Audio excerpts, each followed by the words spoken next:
दोस्तों, मैं सतवीर सिंह अपने यूट्यूब के भारत लिंक ग्लोबल चैनल पर लंदन से आपका स्वागत करता हूँ। दोस्तों, मैं अक्सर एक बात कहता हूँ कि हरियाणा पुलिस के पास इतने संसाधन ही नहीं है, इतने वर्कफ़ोर्स ही नहीं है, इतने उसके पास संख्या के अंदर पुलिस वाले ही नहीं है कि वो हर केस को सॉल्व कर सकें।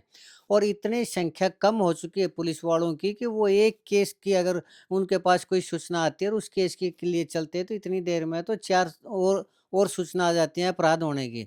तो अपराध किस-किस अपराधी के पास पीछे भागे, किस-किस की एफआईआर दर्ज करे और किस-किस को पकड़े, ये एक बड़ी प्रॉब्लम है हरियाणा पुलिस के अंदर। और सिर्फ़ यही एक ऐसा कारण है कि आज हरियाणा के अंदर इतने क्राइम बढ़ चुके हैं कि पूरे देश में हरियाणा में नंबर 1 है आज क्राइम के मामले में हरियाणा। तो दोस्तों ऐसे में फिर पुलिस क्या करती है कि पहली बात तो ये है कि एफआईआर दर्ज ही नहीं करती। और अगर थोड़ी बहुत कर भी लेती है एफआईआर दर्ज तो कोशिश ये करती रहती है कि उसको किसी तरह समझौता-वमझौता करवा के ये करके ना उसको रफ़ा-दफ़ा कर दिया जाए। आपने एक वो पीलू खेड़े का मामला देखा भी होगा, जो लड़की के घर में घुस के लड़की का अपहरण किया गया और उसको पुलिस ने कैसे उसके ऊपर लड़कियों के ऊपर दाब दे के समझौता करवाने की कोशिश की, लड़की के घरवालों के ऊपर क्योंकि वो गरीब माँ-बाप थे। तो अपहरण का केस दर्ज करते पुलिस को और वो करना पड़ता, कोर्ट में जाके गवाही देनी पड़ती। तो ये आसान सा रास्ता तलाश कर लिया है कि जो अपने आप हो रहा है वो होने दो। और ज़्यादा कोई पॉलिटिकल प्रेशर या मीडिया का प्रेशर आ जाता है तो उसकी तो छानबीन कर लेती है। लेकिन इसके बावजूद अगर कोई केस सॉल्व हो जाता है दोस्तों तो पुलिस कॉन्फ्रेंस करती है, पीसी करती है, यानी पत्रकार वार्ता, और उसमें ये कहती है कि देखो ये केस था, ब्लाइंड मर्डर था, हमने इतनी मेहनत की, हमारी सीआईए टीम ने इतनी भाग-दौड़ की, वहाँ पर अपराधियों को पकड़ा, वहाँ हम चेकिंग कर रहे थे तो हमने वहाँ पर रुकवाया तो उन्होंने फायर कर दिया, फिर हम उनके पीछे भागे। तो इस तरह की स्टोरी के प्रेस कॉन्फ्रेंस में, पुलिस की प्रेस कॉन्फ्रेंस में तकरीबन सुनने को मिलती है। और हकीकत दोस्तों ये होती है कि उसमें से 90% हकीकत कुछ और होती है। वो क्या हकीकत होती है उस पे फिर कभी डिस्कस करेंगे।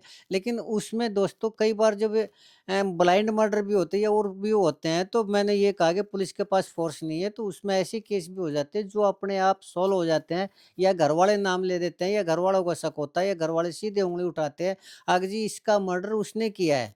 और तब जाके अगर थोड़ी बहुत उनसे इंक्वायरी करने के लिए, पूछताछ करने के लिए पुलिस बुला लेती है और पुलिस थोड़ी बहुत उसकी सेवा-पानी करती है तो वो टूट जाता है, वो बता देता है और वो अपने आप उगल देता है तो वो केस सॉल्व हो जाता है। उसमें भी पुलिस वाले ये कहते हैं कि पत्रकार वार्ता करके जी हमने इतनी मेहनत कर दी, बहुत मुश्किल था, टेक्निकल मामला था ये, हमने हमारी टेक्नोलॉजी के कारण वो हमारे जो बहादुर पुलिस वाले हैं उन्होंने इतनी मेहनत की। ऐसा वो मतलब प्रेस कॉन्फ्रेंस में कहते रहते हैं। तो दोस्तों आज ऐसे ही एक केस का मैं आपसे डिस्कस करना चाहूँगा। पुलिस की एक पत्रकार वार्ता थी दोस्तों कल, यमुनानगर में। और यमुनानगर में हालाँकि 2-3 दिन से यमुनानगर के मैं वो बनाने लग रहा हूँ क्योंकि वहाँ क्राइम होने लग रहे हैं, तो उसकी मैं आपको रिपोर्टिंग कर रहा हूँ। तो एक कल प्रेस कॉन्फ्रेंस फिर थी, जो परसों मैंने आपको वीडियो बनाई थी कि वो लंदन से आ गया लड़का, वो अपने गाँव की लड़की से मैरिज करना चाहता था, तो उसके वो अगले दिन बाद फिर एक और पत्रकार वार्ता हुई। तो उसमें जो डीएसपी थे उन्होंने कहा कि जी एक ये 6 महीने लग गए हमारी पुलिस को और उसमें तलाश करते-करते, और आखिर हमारी सीआईए टीम, नाम भी लिख रखे हैं कौन-कौन उस टीम में थे। उन्होंने इतनी मेहनत की, इतना वो किया, 6 महीने देखिए लग के ने, और तब जाकर ना ये मामला सॉल्व हुआ, जबकि वो 6 मिनट का भी केस नहीं था दोस्तों। और मैं आपको बताऊँगा तो आपको भी अंदाज़ा हो जाएगा कि वो केस तो अपने आप सॉल्व हुआ है। उसमें तो पुलिस ने कुछ किया ही नहीं, लेकिन पुलिस की जो पत्रकार वार्ता थी, उसमें बड़े पसीने बहा रखे थे पुलिस। चलिए पहले तो मैं आपको केस बताता हूँ कि केस क्या था। ये घटना है दोस्तों यमुनानगर की। यमुनानगर के अंदर एक छप्पर थाना है, उसके अंदर हरगढ़ कोई गाँव है, उसकी वो है घटना है। तो उसमें क्या था कि एक बहू ने, यानी एक परिवार की बहू ने अपनी सास को मार दिया। और पहले तो उसका न न वो किया उसमें नशे की दवाई उसको खिलाई। उन्होंने सोचा बूढ़ी है नशे की दवाई से मर जाएगी, लेकिन वो नहीं मरी। तो नहीं मरी तो फिर उसके बाद नुकीले डंडों से उसकी गर्दन पर वार किए, और जब वो देखा कि साँस चल रही है तो तकिया से उसका मुँह दबा दिया, यानी 3 चीज़। न उसमें नशे की दवाई दी गई, नोकदार डंडों से पीटा गया और तकिया से मुँह दबाया गया। लेकिन किसी को कुछ भी नहीं हुआ। लेकिन उससे पहले थोड़ा मैं ये बताऊँ कि आखिर ऐसी नौबत क्यों आई कि वो जो सास थी उसको क्यों मारना पड़ा बहू ने, या बहू ने क्यों मारा उसको? तो दरअसल दोस्तों वो जो बहू थी ना उसकी थोड़ा साल डेढ़ साल पहले मैरिज हुई हो थी, ज़्यादा पुरानी मैरिज नहीं थी। डेढ़ एक साल लगा लो। तो उसमें जब उसकी मैरिज हुई तो उसके ठीक 8 महीने बाद लड़का हो गया उसको, और उस औरत का नाम था शिवानी। और वो जिस गाँव की रहा करती, वो उसी गाँव में उसका किसी राजेश नाम के लड़के के साथ प्रेम प्रसंग थे। और तो वो प्रेग्नेंट हो गई वो लड़की, तो उन्हों घरवालों ने फटाफट मैरिज कर दी और 8 महीने के अंदर हो गया उसको बच्चा। तो उसके घरवाले को शक होगा, जितेंद्र नाम था उसके घरवाले को। तो उसको जब शक हुआ तो उसने पता किया, तो पता चला कि उसके तो प्रेमी था और उसके साथ तो इसके प्रेम संबंध थे, तो घर में झगड़ा हुआ इस चीज़ का। और वो उसने स्पष्ट कह दिया कि ये मेरा लड़का नहीं है, ये नाजायज़ लड़का है, ये मैं इस लड़के को नहीं पालूँगा, इस तरह झगड़ा हो गया। लेकिन उस चीज़ को लड़की ने सोची कि कहीं गाँव में बदनामी होगी और कहीं बताएगा, इससे अच्छा कह दे कि मैं अपने प्रेमी से नहीं मिलूँगी। तो उसने कह दिया ठीक है, मैं आज के बाद अपने प्रेमी से नहीं मिलूँगी। ठीक है। वो जितेंद्र फैक्ट्री में काम किया करता, मज़दूरी का काम किया करता, सवेरे चला जाया करता फैक्ट्री में और शाम को आया करता। तो वो दिन में अपने उसी प्रेमी से कंटिन्यू बात किया करती, तो उस जितेंद्र की माँ थी, यानी उस बहू जो शिवानी थी उसकी सास थी। जब वो उससे सारा दिन बात किया करती, तो उसको भी वो हुआ कि मैं अपने लड़के को बताऊँगी तो इस तरह वो करती है, उससे बात करती रहती है सारा दिन, और मेरे लड़के को तूने ये कहा था कि मुझसे बात नहीं करूँगी, फिर भी तेरे वही चाल-चलन है। तो फिर उसने बहू ने सोचा कि यार क्यों नहीं इस बुढ़िया को ही मार दिया जाए। अगर ये बुढ़िया मर जाएगी तो उसने तो फैक्ट्री में जाना है, दिन में मैं फ्री हो जाऊँगी, और लड़का मेरे प्रेमी का ये है ही।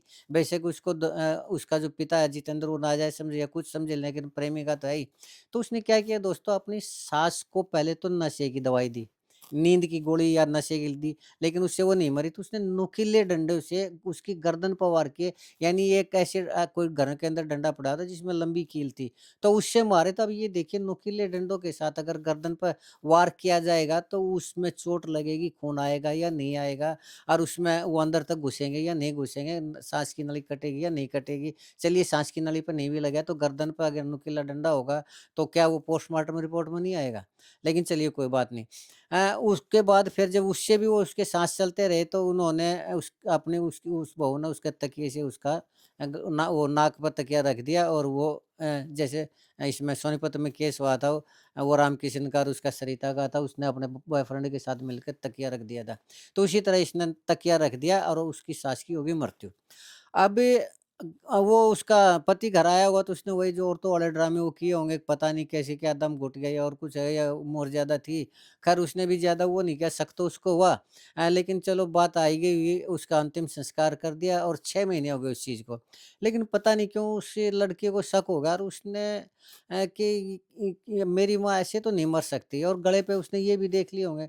लेकिन इस मामले में झोल क्या है दोस्तों, ये देखिए, अगर उस औरत का पोस्टमार्टम हुआ होता, उस जितेंद्र की माँ थी, अगर उसका कोमल नाम था उसका, उसका पोस्टमार्टम हुआ होता, तो दम घुटने से भी उसका पोस्टमार्टम रिपोर्ट आती, गले में चोट के निशान भी आते, और जो नशे की जो दवाई दी गई थी वो भी पोस्टमार्टम में साफ आती। लेकिन पहली बात तो मुझे ऐसा लगता है कि पोस्टमार्टम ही नहीं हुआ, उन्होंने सीधा वो कर दिया, अंतिम संस्कार कर दिया। लेकिन अगर मान लीजिए पोस्टमार्टम हुआ, हालाँकि जो प्रेस कॉन्फ्रेंस थी आशीष चौधरी जो डीएसपी उन्होंने की थी, उन्होंने पोस्टमार्टम का ज़िक्र नहीं किया, मैंने वो प्रेस कॉन्फ्रेंस सुनी थी उसके अंदर।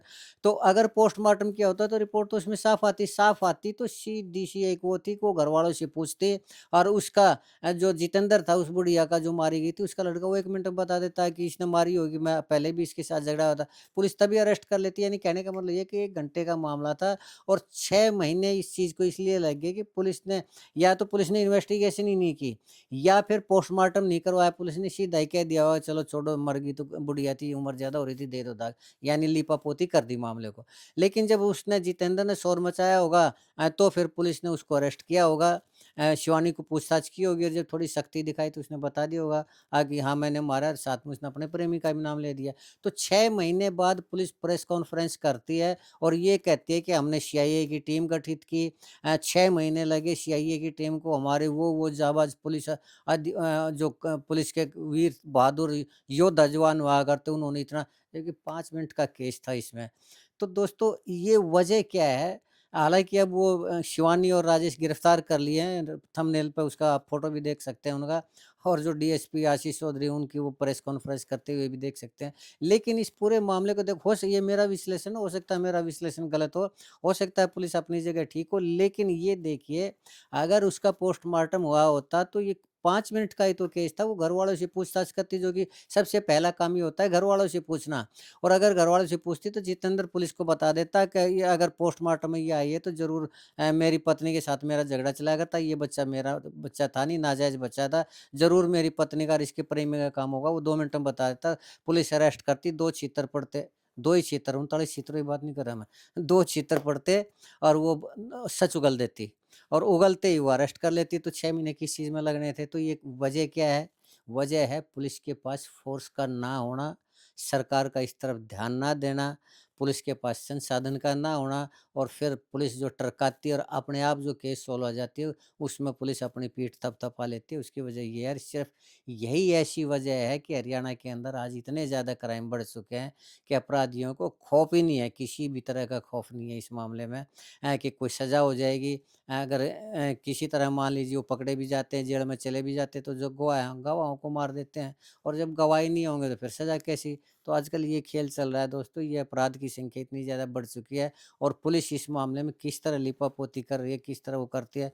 मैंने वो पीलू खेड़ा केस का भी बताया था और दूसरे मामले भी, हर मामले में अगर आप ध्यान से उस केस की स्टडी करोगे, तो पुलिस की ढिलाई उसमें दिखाई देगी ही देगी। खैर चलिए दोस्तों, आज के लिए इतना ही। मुझे उम्मीद है कि आपको मेरा ये विश्लेषण पसंद आया होगा।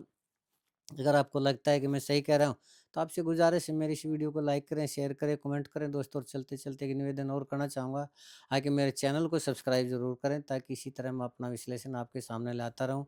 आपने मेरा ये वीडियो देखा, इसके लिए आपका बहुत-बहुत धन्यवाद। नमस्कार, जय हिंद, जय भारत।